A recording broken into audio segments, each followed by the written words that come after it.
यासाठी आपण अनेक वचनाचे रेफरन्स या ठिकाणी घेतलेले आहेत. आणखीन एक रेफरन्स आम्ही पाहणार आहोत. स्तोत्रसंहिता अध्याय क्रमांक 45 वचन क्रमांक 2. मानव जातीत तू अति सुंदर आहेस, तुझ्या मुखात प्रसाद भरला आहे, यामुळे देवाने तुला सर्व काळ धन्यवादित केले आहे. कुणाला म्हणत आहे? पुन्हा एक वार वचन वाचूया. स्तोत्रसंहिता अध्याय क्रमांक 45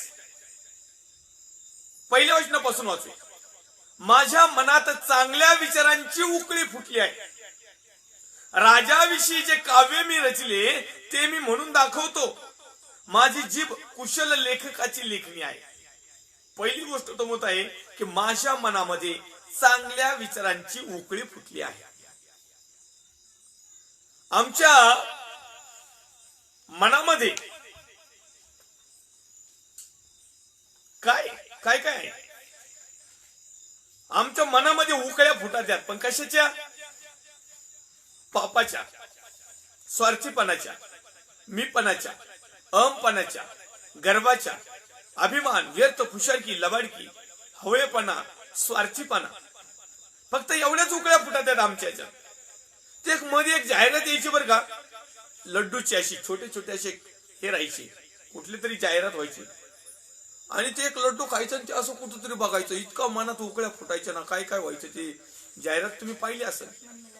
हा, मन में लड्डू फुटा. कशाचं?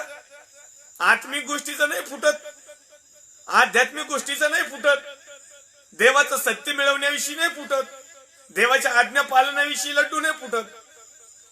लॉटरी लागावी, आयते माहिती गबुळ मिळावं, जुने पाणी घराचे खांड गेले का त्याच्यातून काही एखादं मटकं निघावं, हांडा निघावा, उकळ्या फुटत यात. देवाचं सत्य जाणण्याविषयी कधी उकळी फुटती का मनात? देवाच्या आज्ञा पाळण्याविषयी आम्ही इतका उकळी फुटती का आमच्या मनात? नाही. मग आमचं जीवन आशीर्वादित भाग्यशाली कसं होईल?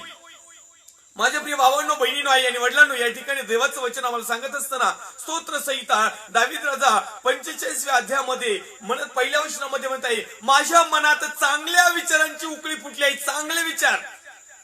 आम्ही सदैव आमच्या मनामध्ये एक चांगल्या प्रकारचे विचार पाहिजे. आमच्या मनामध्ये पॉझिटिव्ह थिंकिंग पाहिजे. आम्ही निगेटिव्ह थिंकिंगचे लोक नाहीत. आम्ही मायनसला जाणारे लोक नाहीत. आम्ही अधोलोकाकडे जाणारे लोक नाहीत.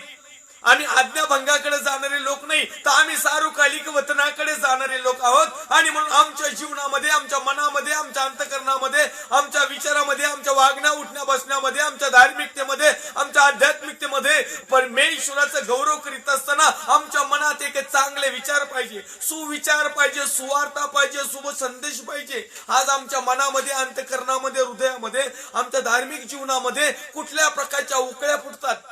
आज अनेक लोक आहेत की त्यांच्या मनामध्ये अशा उकळ्या फुटतात.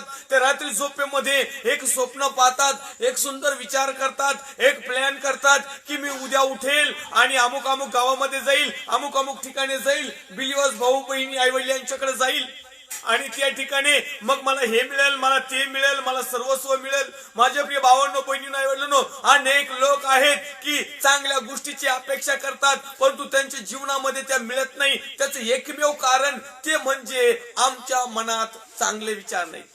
आमच्या शेजाऱ्याविषयी नाही, आमच्या वैयक्तिक विषयी नाही, आमच्या कामकाजाविषयी नाही, आम्ही त्या ठिकाणी डेव्हलपमेंट होत आहे तिथेही नाही, आमच्या सेवेविषयी नाही, आज्ञाविधी नियमाविषयी नाही, आमच्या याजक, पास्टर, रेव्हरंड, बिशप साहेब यांच्याविषयी नाही. अहो काय आमच्या विषयी विचार कसे राहतील?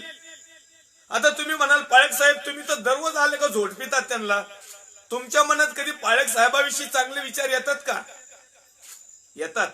परंतु जे अभिषिक्त आहेत, जे ओरिजिनल आहेत, जे सत्य आहेत, जे वचनाला धरून आहेत आणि जे इतरांची काळजी घेतात आणि इतरांच्या पर्यंत चांगल्या गोष्टी घेऊन पोहोचतात, अशा सेवकांना सॅल्यूट. बाकीच्यांना नाही. बाकीच्यांना आपण विचारितही नाही, मोजितही नाही. Face to face.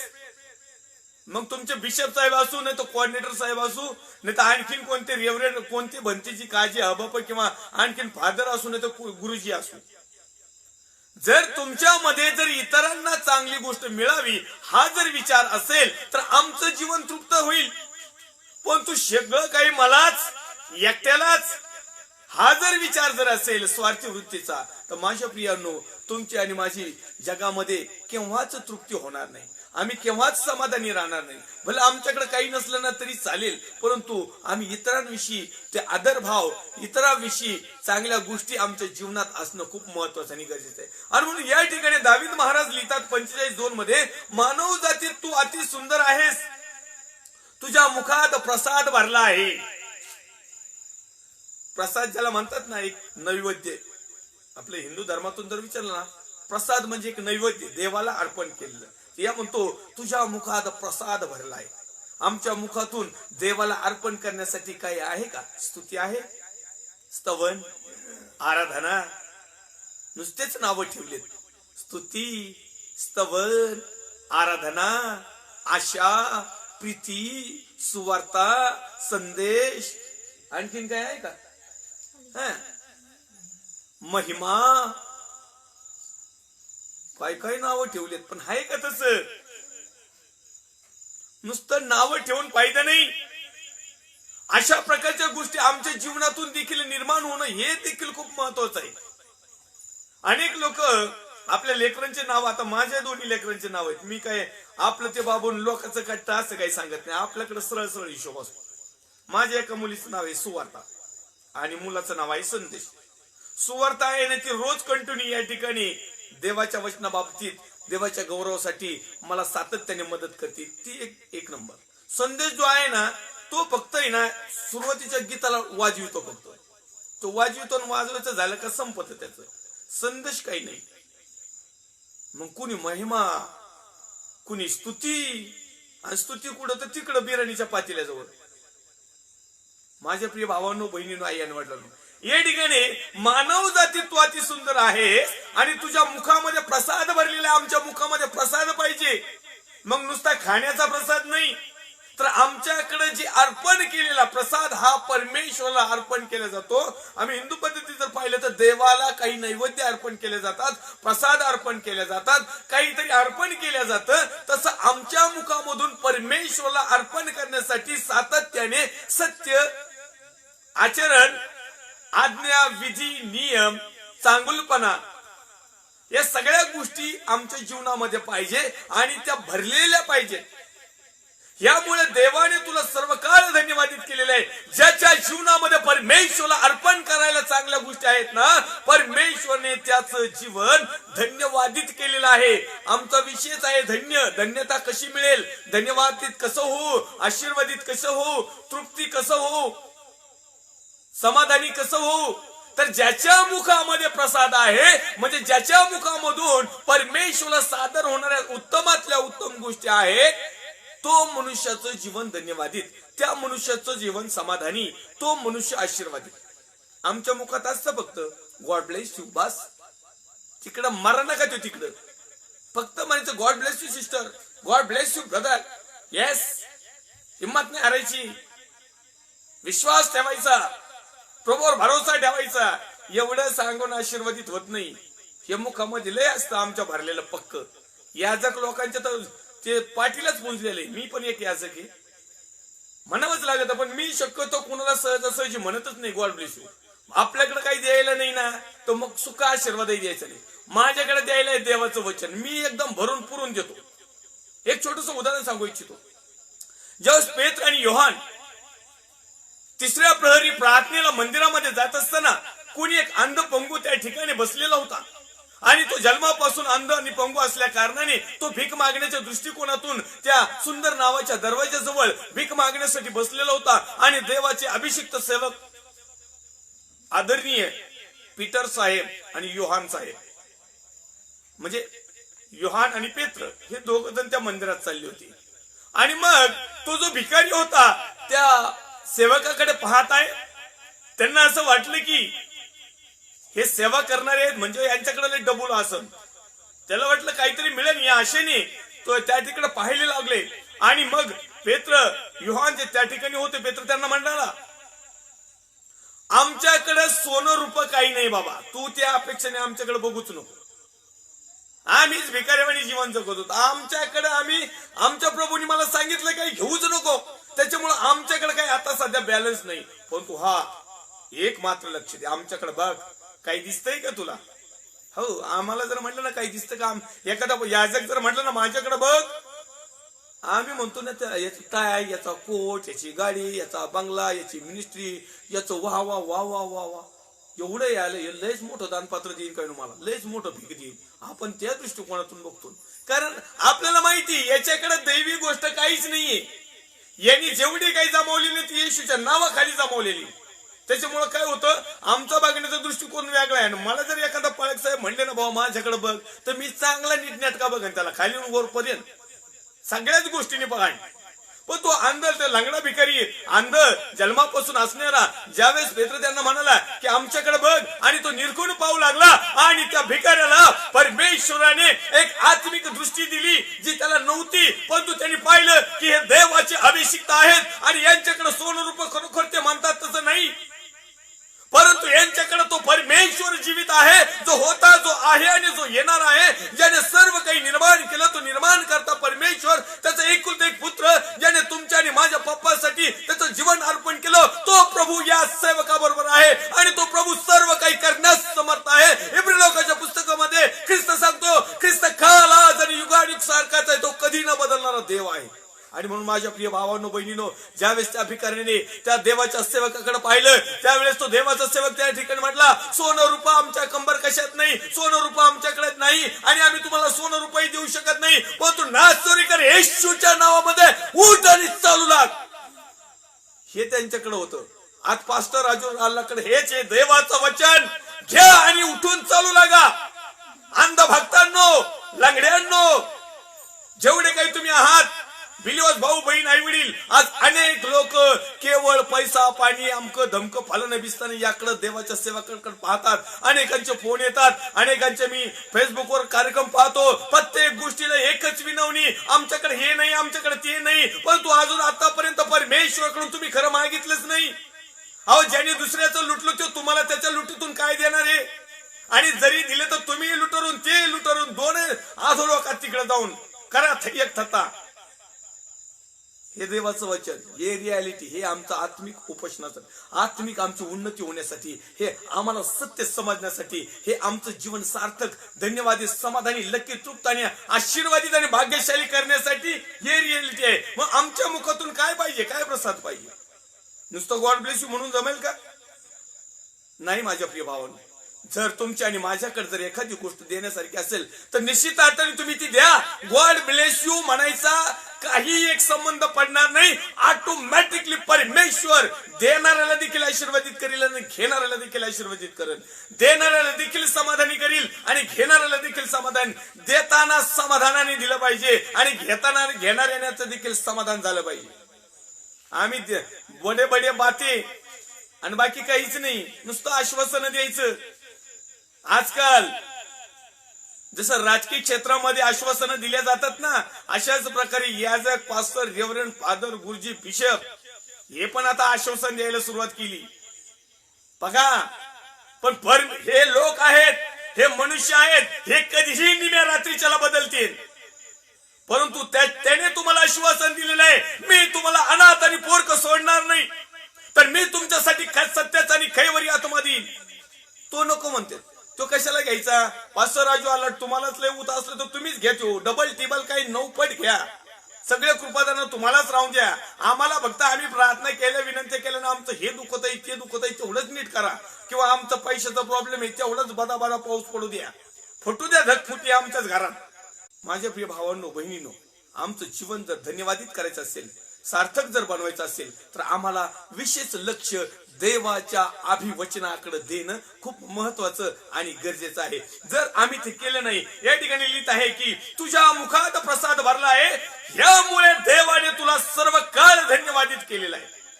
सर्व काळ इथं तर धन्यवादित होतल, पण तू परमेश्वरच्या राज्यात जर आमचा प्रवेश जर झाला ना, तर धन्यवादित जीवन हो, आशीर्वादित जीवन, समाधानी, तृप्त, भाग्यशाली जीवन समजायचं. आणि म्हणून माझ्या प्रिय भावांनो, बहिणींनो, आमच्या मुखामध्ये प्रसाद हवा आहे तो देवाला देण्यासाठी. परंतु तो कसा हवाय? त्या प्रसादाने आमची तृप्ती झाली पाहिजे, ज्याला देतो त्याची तृप्ती झाली पाहिजे. आज आमच्याकडे अनेक वेळेस जगातलं अर्धसत्य माहिती पडल्यामुळं अनेक वेळेस नामधारीपणामध्ये आणि एक लाभासाठी तोडपूजापणा करणाऱ्या ज्या संस्था आहेत, किंबहुना जे चर्चेस आहेत, किंबहुना ज्या मिनिस्ट्री आहेत, किंबहुना जे सेवक वर्ग आहेत, आज तुम्हाला आणि मला खरंच जीवन शिकवत नाही. आणि म्हणून आम्हाला आज बऱ्याच अंशी आम्ही धार्मिक चांगलं असताना देखील आम्हाला ते गोष्टी आशीर्वादित जीवन आम्हाला मिळत नाही. आणि याचं कारण तेच आहे, कारण आमच्या जीवनामध्ये ह्या गोष्टी नाहीत. म्हणून माझे प्रिय भावांनो, बहिणींनो, आई आणि वडिलांनो, आपण आणखीन एक रेफरन्स पाहूया या ठिकाणी. स्तोत्रसहित अध्याय क्रमांक 49 आणि वचन क्रमांक 18 मध्ये लिहिलेलं आहे, तो जिवंत असता आपल्या जीवाला धन्य समजून म्हणे, तू आपले बरे करून घेतले म्हणजे लोक तुझी स्तुती करतील. हे लय परफेक्ट. हे गोष्ट एकदम लोकांना हेच पाहिजे. आणि अशा गोष्टी म्हणलं का लोकांना लय खूप मजा वाटते. पुन्हा एक वार वचन ऐका. स्तोत्र संहिता अध्याय क्रमांक 49 वचन क्रमांक 18. तो जिवंत असता आपल्या जीवाला धन्य समजून म्हणे, तू आपले बरे करून घेतलेस म्हणजे लोक तुझी स्तुती करील. फक्त लोकांनी आमची स्तुती करायला पाहिजे. लोकांना एवढंच पाहिजे. याजक वर्गाला वाटतं बिलिव्हर्स भावानी बहिणीने फक्त आमचं आणि आमच्याच नावाचा जपमाळच केली पाहिजे, अशी ताईतच घातले पाहिजे. काही काय आहेत ना येडे, पाळक साहेबाचा फोटो खिशात, कमराला, गळ्यात, कॅलेंडरवर, त्या पवित्र शास्त्राच्या वरून काय एवढे पापा भक्त झाले हेच कळा नाही.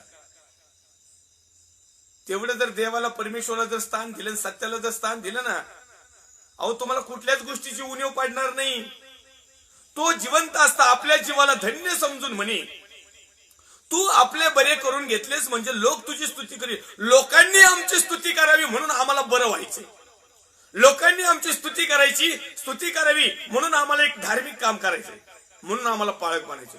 वाव, अहो तो आमच्या फलाण्याचं बिस्तण्याचं पोरग, अहो तो पाळक व्हायला गेलंय, वा तो धन्य झालं. आता दुसऱ्याला दाखवायला गेले, त्याचं पाचारणच नव्हतं, त्याला नव्हतं कामकाज, त्याला नव्हती नोकरी पाणी, त्याला नव्हता धंदा, ते होतं वाकड्या पायाचं, त्याला नीट नव्हतं, कशाला जाता येत नव्हतं, त्याच्यात कोणतीच कॅटेगरी नव्हती, ते फक्त बोल बच्चन होतं.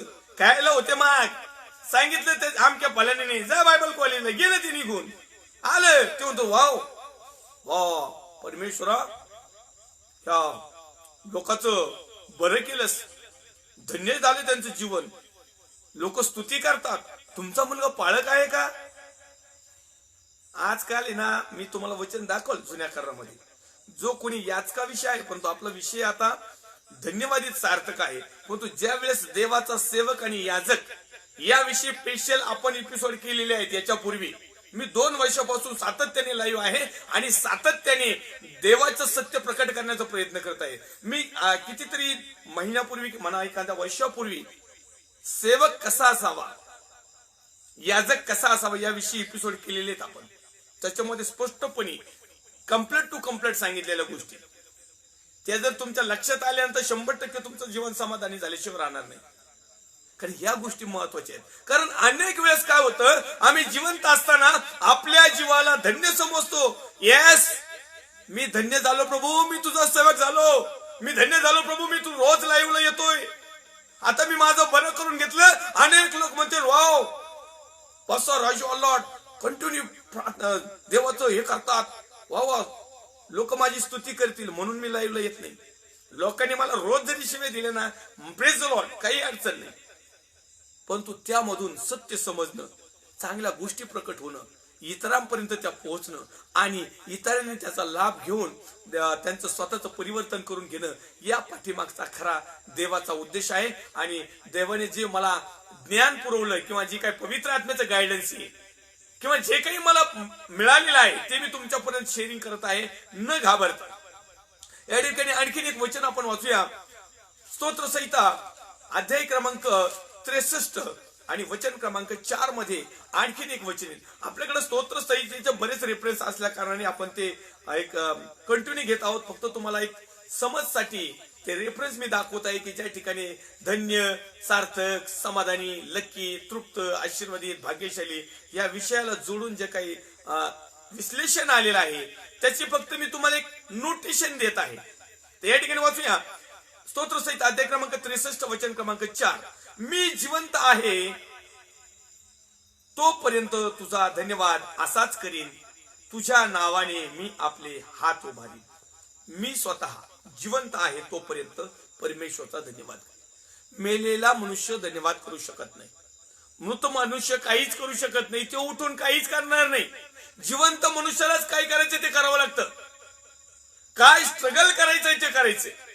मेलेला मनुष्य पापही करीत नाही, पुण्यही करीत नाही, आराधनाही करीत नाही, स्तुतीही करीत नाही, काहीच करीत नाही. जिवंत असताना आम्हाला त्या गोष्टी केल्या पाहिजे. आणि म्हणून दावीद राजा म्हणत आहे की आमचं जीवन जर धन्यवादित करायचं असेल, आमचं जीवन जर समाधानी करायचं असेल, आमचं जीवन जर आशीर्वादित करायचं असेल, आमचं जीवन जर तृप्त करायचं असेल आणि येणाऱ्या दिवसामध्ये आम्ही परमेश्वरच्या सानिध्यात बसणारे लोक जर असं व्हायचं असेल, तर मी जिवंत असताना, जिवंत आहे तोपर्यंत. लोकांची टेंडन्सी झालेली, दुखणं आलं का लगेच सुरू, दुखणं गेलं काही घेणं देणं नाही. मी सातत्याने एका शब्दांचा प्रयोग करीत आलेला आहे लाईव्ह सेशनला. आला मला ताप, तू माझा बाप. गेला माझा ताप, मी तुझ्या बापाचा बाप. ही टेंडन्सी बिलीवर्स लोकांची, विश्वासणाऱ्या लोकांची, हे धार्मिक कडे वळणारी लोक, ज्यांना सत्य नको आहेत ना, त्यातलं कॅटेगरी ही कोणती? ज्या वेळेस गरज पडेल त्याच वेळेस पालक, त्याच वेळेस रेव्हरेंड, त्याच वेळेस फादर, त्याच वेळेस गुरुजी, त्याच वेळेस बिशप साहेब, त्याच वेळेस कोऑर्डिनेटर, त्याच वेळेस कुणी आपला मोरका कुणी असन तो. काम भागलं का विषय मिटला. मग तू कोण आणि मी कोण? जेव्हा गरज लागेल तेव्हा यायचं परत. देवाचे सेवक आहेतच तुमचे बैल, तुमच्या ताटाखालचे मांजर. कारण आम्ही नोकरीलाच येतं, पगारच घेतो. आता तुम्ही दानपत्र दशमांश देणगीच देतात, तुम्ही आता उपकारच करतात आमचे. हो मग आम्ही निम्या रात्री चला हा करतो सिस्टर प्रार्थना, करतो ब्रदर प्रार्थना, करतो दादा प्रार्थना, परत यायचंच नाही वर्ष वर्ष. अशा लोकांनो, बिलीवर्स लोकांनो समजून घ्या. कारण परमेश्वरचा याजक आहे, तो सेवक आहे, निरोपी आहे. परमेश्वर तर त्याला कसंही सांभाळील. पण तुम्ही जे थोड्या थोड्या गोष्टीसाठी येतात परत गायब होतात ना, परमेश्वर त्या ठिकाणी म्हणत आहे, देवाचं वचन त्या ठिकाणी सांगत आहे. दावीद राजा स्तोत्रामध्ये लिहित आहे 63 क्रमांकाचा अध्याय वचन क्रमांक 4 मध्ये, मी जिवंत आहे तोपर्यंत तुझा धन्यवाद करीन. असाच करीन. दुःखात असू, समस्या असू, चिंता असू, काळजी असू, टेन्शन असू, ताण असू, दबाव असू, आर्थिक परिस्थिती असू, चैतन्याचे बंधन जोकडे असू, दुनियातली काही गोष्ट असू द्या, मी प्रभू तुझा धन्यवादच करीन. आम्हाला फक्त काही डबुल मिळाले हो, धन्यवाद प्रभू, धन्यवाद देवा, धन्यवाद परमेश्वरा, बस. त्याच्या पुढे काहीच नाही. एखाद्या टायमाला ते म्हणले तर म्हणतात, नाही तर दुसऱ्याला धन्यवाद देऊन मोकळे होते. आम्ही आणखीन एक रेफरन्स या ठिकाणी बघूया. स्तोत्र संहिता अध्याय क्रमांक 65 आणि वचन क्रमांक 4. या वचनाकडे विशेष असं लक्ष असू दे. तुझ्या अंगणात राहण्यासाठी ज्याला तू निवडून घेतोस आणि आपल्या जवळ आणतोस तो धन्य. तुझ्या घरातील, तुझ्या मंदिराच्या पवित्र स्थानातील उत्तम लाभांनी आम्ही तृप्त होऊ. आज या विषयावर आपल्याला थोडस वेळ द्यायचा आहे, चिंतन मनन अध्ययन करायचं आहे. कारण हे वचन विशेष करून देवाच्या अभिषिक्त सेवकासाठी आहे, बिलीवर्स भावा बहिणीसाठी आहे, लीडर्स साठी आहे, देवाच्या निवडलेल्या पात्रांसाठी आहे, द मॅन ऑफ गॉड साठी आहे आणि सगळ्यांसाठी आहे, बिलीवर्स भाऊ बहिणीसाठी देखील आहे. आणि म्हणून मी कृपया तुम्हाला हात जोडून विनंती करतो की या वचनाकडे तुम्ही बारकाईने लक्ष द्या. मी पुन्हा एक वार या वचनाला तुमच्या आणि माझ्यासाठी वाचतो. तुझ्या अंगणात राहण्यासाठी ज्याला तू निवडून घेतोस. कुठं राहण्यासाठी? अंगणात राहण्यासाठी. अंगणात म्हणजे काय? आपल्या घराच्या बाहेरचं परिसर, त्याला म्हणतात अंगण. जो आपल्या घराच्या बाहेरचा एरिया असतो ना, पार्किंग एरिया, हिंडण्या फिरण्याचा एरिया, त्याला म्हणतात अंगण. आता ज्याला तुझ्या अंगणात राहण्यासाठी, हे आमच्या बिल्डिंगचा आवारा नाही, आमच्या घराचा कंपाऊंड नाही, परमेश्वराच्या अंगणात राहण्यासाठी ज्याला तू निवडून घेतोस, तो बिलीवर्स भाऊ बहीण, आई, वडील, leaders, group incharge, pastor incharge, pastor, सहाय्यक पास्टर, रेव्हरेंड, राई रेव्हरेंड, बिशप साहेब, कोऑर्डिनेटर साहेब, फादर साहेब, गुरुजी साहेब, पोप साहेब, आणखीन कोणते तरी साहेब. हे कोण? देवाच्या अंगणात राहण्यासाठी. उभा नाही राहायचं तिथं डायरेक्ट मुक्कामालाच. तिथं आमच्या सगळं आमचं तिथंच, खाणं उठणं पिणं राहणं सगळं सगळं देवाच्या अंगणात. आता हे कुठं आहे? पहिल्या काळात काय व्हायचं माहिती का तुम्हाला सांगतो. याजक लोक मंदिर सोडून जातच नव्हते, ते तिथंच राहायचे. पण आताचे याजक मंदिर सोडून जाणारच नाही. त्यांना माहिती मंदिरात फक्त संडेला लोक येतात, देऊन देऊन काय देतील. मग आम्हाला दारोदार घरी घर फिरावं लागतं, आमच्या घरचं बघावं लागतं, सगळं आलं त्याच्यामध्ये. आम्ही काय परमेश्वरच्या अंगणात राहत नाही. हा झाला बाह्य स्वरूप. आता आंतरिक स्वरूपाकडे आम्ही विचार करूया. परमेश्वराच्या अंगणात राहण्यासाठी ज्याला तू निवडून घेतोस, पवित्र आत्म्यामध्ये, पवित्र अभिषेकामध्ये, सत्यामध्ये, देवाच्या वचनामध्ये, आज्ञाविधी नियमामध्ये, हे राहण्यासाठी ज्याला तू निवडून घेतोस, मग तो याजक असेल, बिलिओस भाऊ बहीण असेल, तुम्ही असाल, मी असेल, आणि आपल्या जवळ आणि तोच म्हणजे परमेश्वराजवळ, देवाजवळ, निर्माणकर्त्याजवळ, तो धन्य. मग जर आम्ही परमेश्वराजवळ राहतो, बसतो, उठतो, चालतो, तर आम्ही धन्य आहोत. पण आमच्या जीवनात असं काही नसेल तर धन्यता नाही. पुढं तू लिहित आहे, तुझ्या घरातील, तुझ्या मंदिराच्या पवित्र स्थानातील उत्तम लाभानी आम्ही तृप्त होऊ. तुझ्या घरातील, आमच्या घरात नाही, परमेश्वराच्या घरातील. मग परमेश्वरचं घर काय? हे अंतःकरण आमचं, हे परमेश्वरचं घर. स्वर्गाचं राज्य तर आहे, त्यात तर काय वादच नाही. आमेन आमेन आमेन. पण सध्याला परमेश्वरचं घर कोणतं आहे? तुमचं आणि माझं हृदय, तुमचं आणि माझं अंतःकरण, तुमचं आणि माझं शरीर. आणि मग परमेश्वरचं वचन सांगतंय, तुम्ही शरीरासह परमेश्वरासाठी पवित्र आणि शुद्ध राहा, कारण देव आत्मा आहे आणि तो आत्मा आमच्या शरीरामध्ये वस्ती करतो. म्हणजे परमेश्वरच्या घरामध्ये, तुझ्या घरामध्ये, म्हणजे आता मी वैयक्तिक, तुम्ही वैयक्तिक, तुमच्या घरामध्ये म्हणजे तुमच्या अंतःकरणामध्ये, हृदयामध्ये दैवी वस्ती आहे. देव येऊन राहत आहे. देवाचा तो प्लॅन आहे. काहींच्या राहत आहे, काहींनी हुसकून दिला. अनेक लोक आपल्या आई बापाला हुसकून देतात ना वृद्धाश्रम मध्ये. काही लोक म्हणले पवित्र आत्मा तू नको, तू जाऊ दे तिकडच, ते कोणतं पेंटिकोस्टल चर्च असेल ना तिकडे जाऊन राहा. एखादा लय मोठा पाळत असेल ना तिकडेच राह, आपल्याकडे राहूच नको. हा माझीच पंचायत झाली, तुला कुठं सांभाळू. हे जगातले जे आहेत ना भुरटी, आपल्या आईबापांचा सन्मान करीत नाहीत, आपल्या आईबापाला लुटीत येत, आपल्या आईबापाचं वृद्धाश्रमला पाठवित येत, किंवा आपल्या आईबापाला घरातून हाकलू हाकलू देत. हे जे आहेत ना, हे निर्लज्ज, निर्लज्जम सदा सुखी, हे कॅटेगरीतले लोक. ऐका नीट व्यवस्थित, यामध्ये लिहिलेलं आहे की तुझ्या घरातील, तुझ्या म्हणजे आमच्या घरामध्ये, म्हणजे अंतःकरणामध्ये जो परमेश्वर राहतो, जो आत्मा राहतो, तुझ्या मंदिराच्या पवित्र स्थानातील, म्हणजे आमच्या मंदिरातील, म्हणजे परमेश्वराचं जे मंदिर, जे तुम्ही आहेत, जे पवित्र स्थान आहे, तर पवित्र स्थानातील उत्तम लाभ. आता आत्म्यामध्ये काय उत्तम लाभ आहेत का? अंतःकरणामध्ये काय आहेत का? एखादा म्हणजे नाव पाळक साहेब, ते हृदय जर बाहेर काढलं तर सगळ्या शिराद्वारे रक्त मांसाचा तुकडा दिसन राहो, दुसरं काय दिसन. त्याच्यात लाभ काय बरं? त्याच्यात मला तुम्हाला सांगायचं आहे, जगातील प्रत्येक मनुष्याचं हृदय सर्वात हट्टी आहे. जगातील सर्वात मनुष्याच्या हृदयामध्ये असाध्य रोग आहेत, पिडलेला आहे. टेन्शन, ताण, दबाव, हे ते पालन पिस्तन सगळ्या गोष्टी त्याच्यामध्ये केअर कचरा. जसं आमच्या टू व्हीलर गाड्या जर आपण सर्व्हिसिंगला नेले होते, कार्बोरेटर खोलले कसे कचरा निघतो, पाणी निघत, त्याच्यापेक्षा आणखीन एक आतमध्ये एक जाळी असती, कापूस, ते बघितलं ना, पिळलं ना, तर सगळ्या प्रकारचं ब्लॉकेज जे होतं ना, गाड्या धूर मारित ना, त्याचं हेच कारण. हे आज बिलिओस भावांच्या बहिणीच्या आणि पाळक लोकांच्या गाड्या धूर मारायला लागल्या. कोणत्या? आत्मिक गाड्या, आध्यात्मिक गाड्या, धार्मिक गाड्या, वचनाच्या गाड्या, सत्य, विश्वास, दैवी गोष्टी, दैवी योजना, याच्यात धूर मारायला लागले. हे म्हणतात नाही नाही नाही, हे वचन आचरण करण्यास खूप कठीण आहे. ऐकायला बरं वाटतं बरं का, तेवढ्या पुरतं असं बरं वाटतं, पण कृतीत आणायला अवघड आहे पालक साहेब.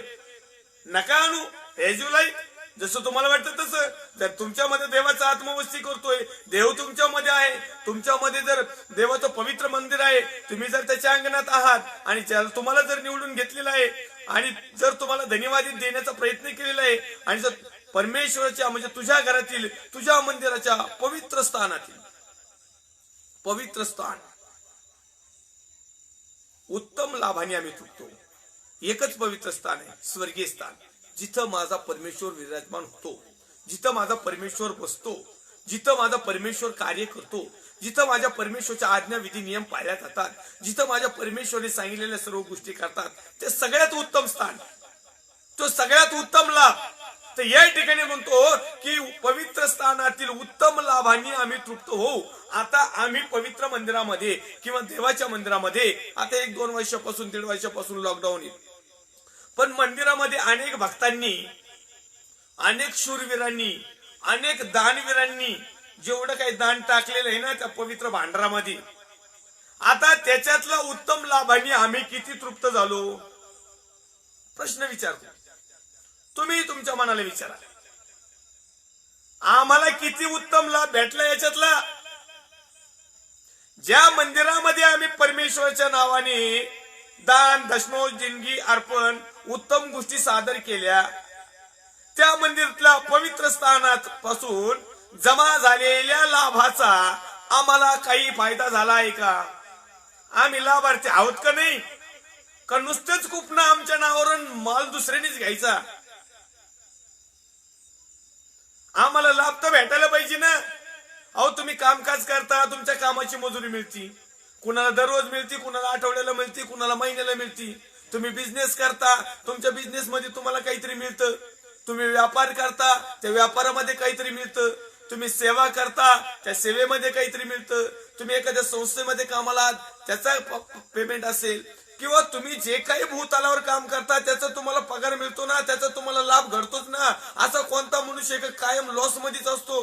असा कोणता मनुष्य की त्याने काम केलं आणि त्याला लाभ झाला नाही, किंवा त्याचं त्याला वेतन मिळालं नाही, किंवा त्याचं बक्षीस किंवा त्याचा जे पगार किंवा मजुरी मिळाली नाही, असं कोण मनुष्य आहे?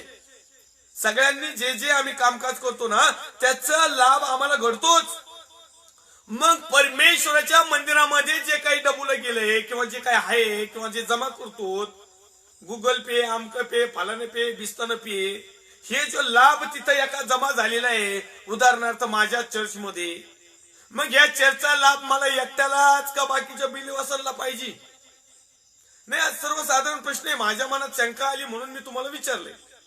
तुम्हाला योग्य वाटत असेल, हो खरोखर हा लाभ आम्हाला पण घडला पाहिजे, बरं ठीक आहे, आम्ही देवाला दिले, आम्हाला नाही घडला तरी चालेल, पण तू ज्यांना आंधळे येतं, पांगळे येतं, लंगडे येतं, ज्यांना कोणी वाली नाही, कमीत कमी त्यांना ते भेटला पाहिजे का नाही? काही एकट्यानेच गिळायचं सगळं आणि एकट्यानेच तृप्त व्हायचं. इथं वाताल, पण ज्या वेळेस तो न्यायाचा दिवस येईल ना, मग सगळं बाड विस्तार सगळं निघन बाहेर. आणि म्हणून आता सावधान व्हा. अहो तो जो नाक्यावर बसणारा जो होता ना, लोकांना लुटायचा, डुप्लिकेट घ्यायचा, दुप्पट चौपट घ्यायचा, ज्यावेळेस प्रभू येशू त्याच्या जीवनात आला ना, सोडून दिले ते धंदे त्यांनी. आज आम्ही प्रभू येशू मध्ये येऊन ते धंदे चालू केलेत, बिझनेस चालू केलाय. ख्रिस्ती जीवनाची सुवार्ता संदेश किंवा मिनिस्ट्री चालू नाही, हा बिझनेस चालू झाला. बिझनेस करायला नाही पाठवलं, आत्मे जिंकायला पाठवले.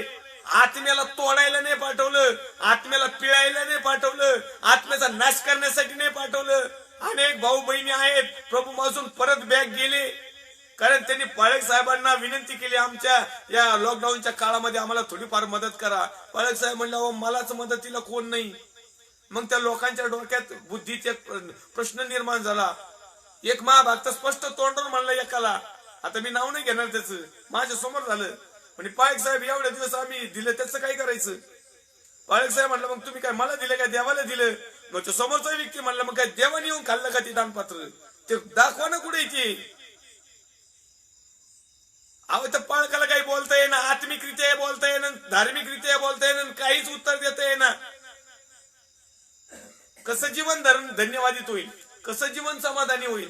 कसं सार्थक मिळेल या जीवनाला. आणि म्हणून परमेश्वराच्या मंदिराच्या पवित्र स्थानातील उत्तम लाभाने आम्ही चुकतो. परमेश्वराच्या मंदिरामध्ये काय लाभ, काय काय आत्म्याच्या द्वारे निष्पन्न होणारे फळ, प्रीती, ममता, चांगुलपणा, लीनता, सौम्यता, इंद्रिय दमन, चांगल्या चांगल्या गोष्टी, सत्यता, सत्कर्म, आज्ञापालन, या गोष्टीच्या लाभाने आम्हाला कधी लाभ मिळालाय का? ह्यो लाभ नकोय. तुम्हाला वाटतच नसेल की हा लाभ आहे म्हणून. तुम्हाला वाटतंय की हा आमच्या आत्मिक जीवनाचा नफा आहे. तुम्हाला कधी असं अंतकरणाला वाटलं की खरोखर हे दैवी भांडारातल्याच गोष्टी तर या आम्हाला मिळाल्या? प्रभू मी धन्यवाद करतो, मला शांती मिळाली. प्रभू मी धन्यवाद करतो, मला उत्तम लाभ भेटला. परमेश्वर दे बाप्पा, मी तुझा गौरव करतो, मला तू पवित्र आत्मा दिला. प्रभू मी तुला धन्यवाद देतो, तू मला आज्ञा पालन करायला शिकवलं. प्रभू मी तुझे आभार मानतो, मी सत्यामध्ये चालण्याचा प्रयत्न करतो. होतं का असं? कधी नाही होत. फक्त काहीतरी जीवन जगायचं ही जी टेंडन्सी आमच्यामध्ये आमच्या वाढलांनी टाकली ना, हे त्याचे प्रतिफळ आहेत की आज आम्ही पूर्णपणे आमचं आध्यात्मिक जीवन म्हणावं तितकं सरळ आणि सोपं आणि साधं आणि आशीर्वादित नाही. कदाचित जगातलं जीवन असेल माझ्या प्रिय भावांनो बहिणी. मी आज 2-3 दिवसापासून एका चर्चचं मला रंगकाम पेंटिंगचं काम मिळालेलं आहे. आमच्या शेजारीचे गाव आहे आणि त्या गावामध्ये त्या चर्चची दशा मी पाहिली. आणि त्या चर्चचे काही लोक एक सभासद जुने पुराणे एकदम माझ्या म्हाताऱ्या वयात झालेले काही मला भेटले आणि मी काम करत असताना माझ्याबरोबर त्यांनी संभाषण केलं आणि त्यांनी सांगितलं की आमच्या काळातली धार्मिकता आणि सध्याची धार्मिकता फरक सांगितलं त्यांनी. खूप वाईट वाटलं.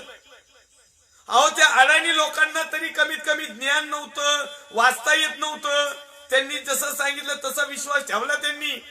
पण त्यांच्यातली धार्मिकता, त्यांच्यातली कृती, त्यांच्यातली सहभागिता, त्यांच्यातलं एकमेकाचं मिळाप, त्यांचं एकत्रितपणा, सहभागितापणा ज्यावेळेस मी ऐकला, खरोखर परमेश्वरच्या नावाला मी धन्यवाद केला की प्रभू त्या लोकांमध्ये तू होता, तू तर बदलणारा देव नाहीस. ख्रिस्त काल आज आणि युगानुग सारखाच आहे. मग ह्या सध्याच्या लोकांमध्ये तू का नाहीस? या सध्याच्या लोकांमध्ये असं प्रेम का नाही? या सध्याच्या लोकांमध्ये हा चांगुलपणा का नाही? या सध्याच्या लोकांमध्ये परमेश्वराला मिळवण्याची आस का नाही? या सध्याचे लोक आत्म्याने खरेपणाने सेवा का करत नाही? या पूर्वीच्या काळामध्ये अनेक याजक, सेवक, पास्टर बिगर पैशाची सेवा करायचे, पाय जायचे, देवाचं तोडकं मोडकं वचन गायचे, कुणी भजनाद्वारे, कुणी गीताद्वारे, कुणी पोवाड्याद्वारे, कुणाला जर वाचता असेल तर तो वाचण्याद्वारे. आज काय फुकट सांगायची सुवार्ता.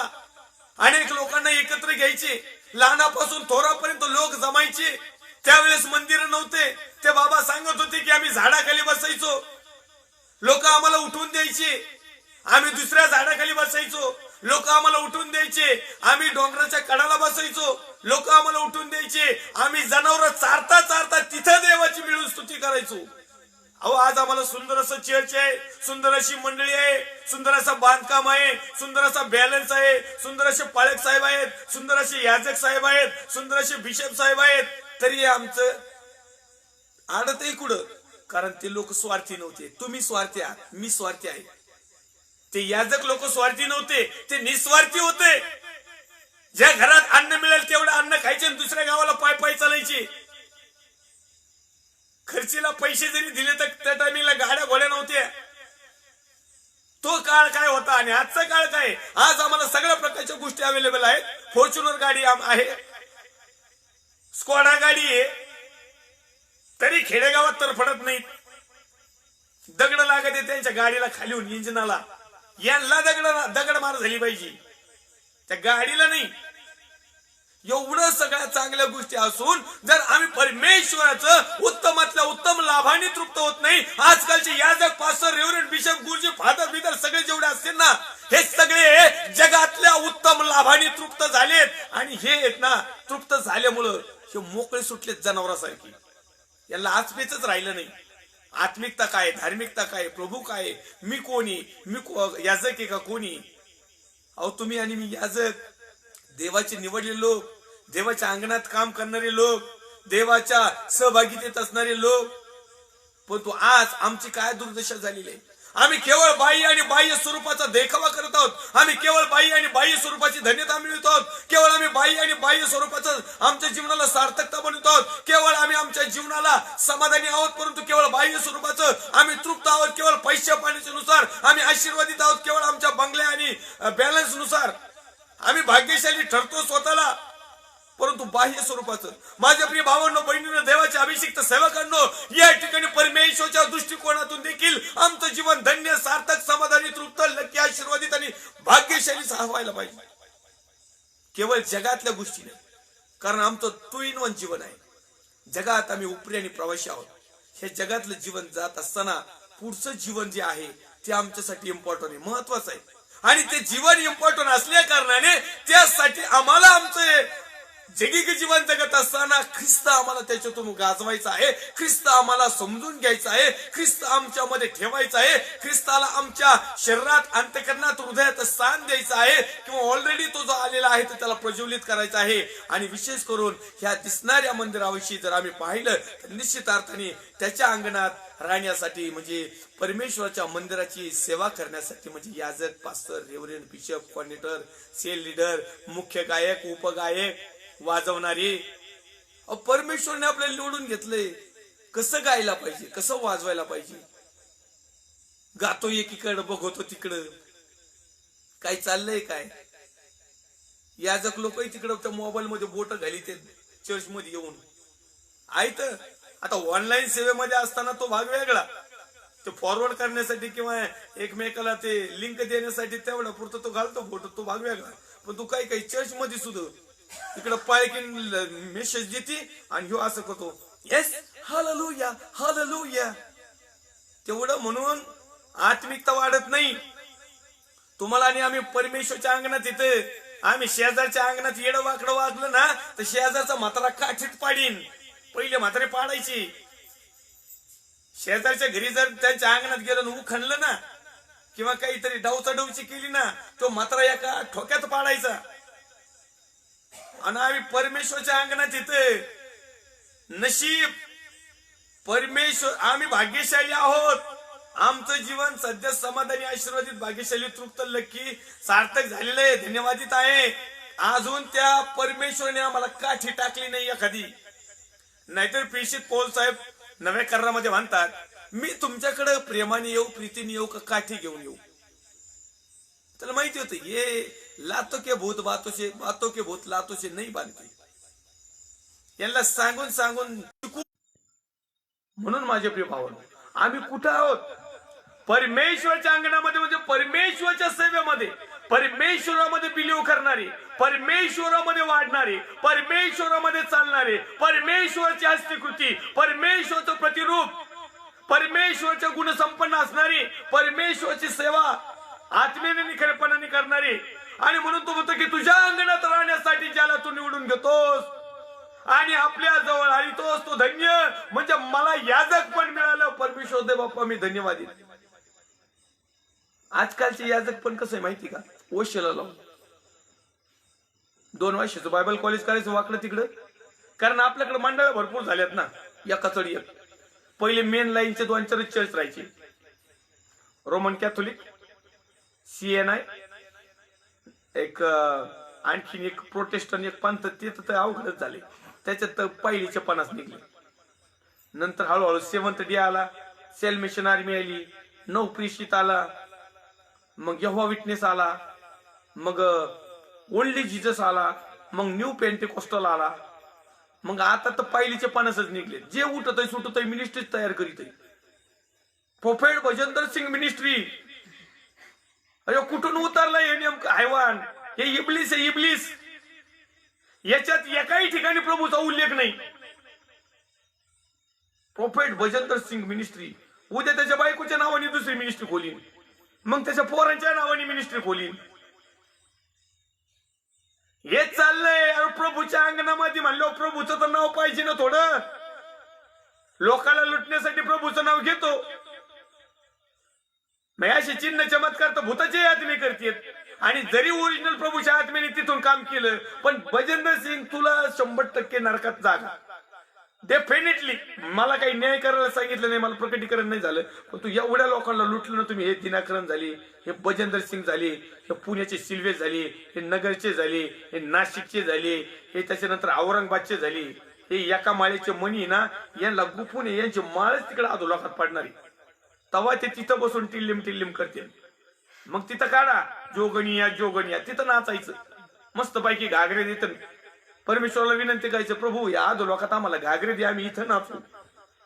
जगामध्ये तुमची हाऊस पुरी नाही झाली, फिल्म सिटी मध्ये जायचं ना. मग आम्ही परमेश्वरच्या अंगणात उभा राहणारी लोक, आम्हाला लोक फेसबुकवर बघतात ना, शिव्या घालीत दाना दाना, अरे हे काय सेवक आहे का म्हणते. मी प्रामाणिकपणे तुम्हाला लोकांचं मत सांगतो, कारण लोक आहेत ना सध्या पुढे येऊन काही म्हणत नाहीत, मागच गोळ्या घालीत येत. तुम लढो हम कपडे सांभाळते, हे असे म्हणणारे लोकांचा नाश होणारी. तुम्हाला सत्य समजून जर तुम्ही दुसऱ्याला गाळात पडितात म्हणल्यानंतर सांगा ना सत्य. का मी एकट्याने काही ठेका घेतलाय का इथं. तुम्हाला जर सत्य समजलं तर तुम्ही इतरांना सांगा, इतरांना अनेक खड्ड्यातून बाजूला काढा. तो आपण कसं काय काढायचं, मी काही याजक आहे का. याजक नाही, बिलीवर्स आहेच ना, देवाचं प्रतिरूप आहेच ना, देवाचा आत्मा तर चालवतोय ना, आज्ञाविधी तर तुला आहेत, माहिती आहेत ना, पवित्र आत्म्याचं मार्गदर्शन तर आहे ना.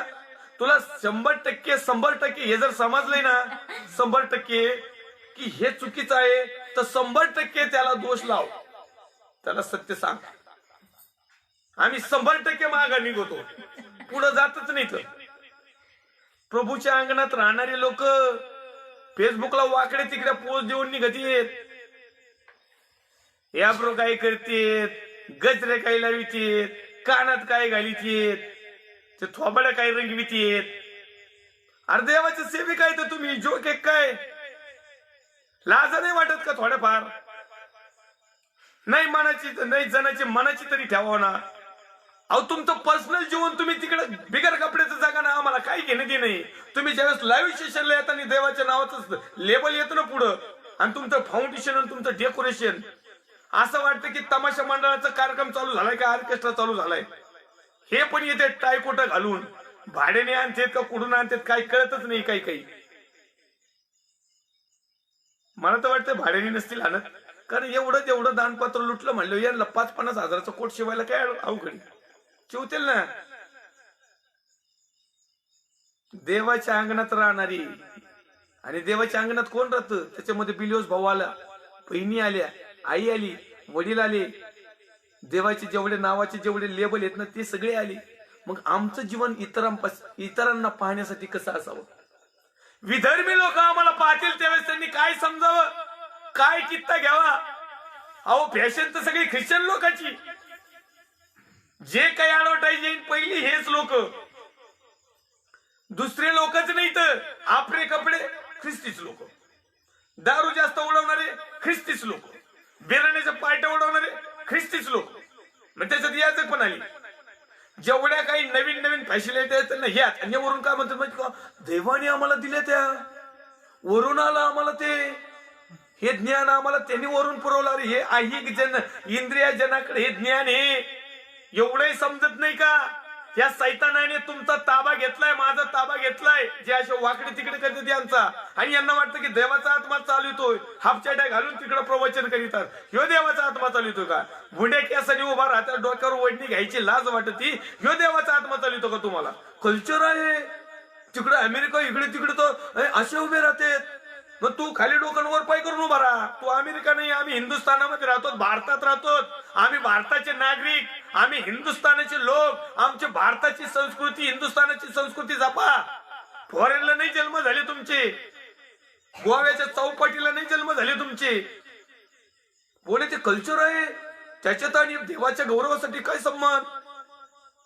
मग याचकांना उगाच कपडे दिलते का, याचकांना उगाच गोंडे बांधायला लावले होते का. द्वारे याचकाच्या कमराला कमवून बांधायची माहिती का पवित्र शास्त्रामध्ये. आता आपला विषय नाही तरी देखील मी तुम्हाला सांगू इच्छितो, हे याजक वर्षातून एकदा या मंदिरात जायचं. कुठं आपला विषय आहे हा, पवित्र अंगणामध्ये जाण्याच्या टायमिंगला एक वर्षातून एक प्रमुख याजक वर्षातून एकदा उपासना करण्यासाठी, देवाचा गौरव महिमा करण्यासाठी, अर्पण करण्यासाठी त्या परम पवित्र स्थानामध्ये जायचा. एक वर्षामध्ये पवित्र शुद्ध राखायचा आणि कुठल्याही प्रकारचा पापापासून तो दूर राहायचा, कारण त्याला पक्का माहिती होतं की पवित्र स्थानामध्ये त्या भस्म करणारा अग्नी जिवंत परमेश्वर न्यायाधीश तो ताडण करणारा देव आहे आणि त्याच्या पुढे अशुद्धता टिकत नाही, त्याच्या पुढे अशुद्धता चालत नाही. आणि म्हणून त्याच्या कमराला दोर लावायचे आणि तो आतल्या अंगणामध्ये जायचा, बाहेरच्या अंगणामध्ये दुसरे याजक त्यांच्या हातामध्ये त्याची दोरी राहायची, पाठीमाग आणखीन याजक राहायचे. आणि जर का तो याजक यदा कदाचित काही फॉल्ट मध्ये सापडा तिथंच मरून पडायचा. आतमध्ये जाऊन त्याला घेऊन येण्याची यांची ताकद नव्हती.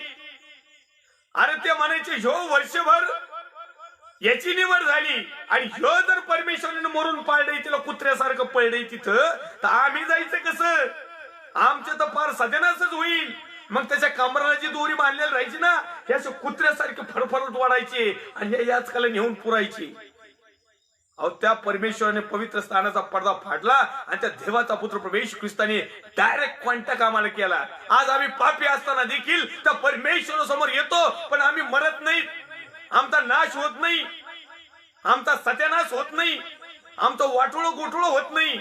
तरी देखील परमेश्वर तुमच्या आणि माझ्यावर प्रेम करतो, यासाठी की त्याची इच्छाच आहे की एकही आत्म्याचा नाश होऊ नये, तर प्रत्येकाला सार्वकालिक जीवन मिळावं, आनंद, सार्थक, समाधानी, लकी, तृप्त, आशीर्वादित, भाग्यशाली त्याचं जीवन असावं इथंही आणि तिथंही.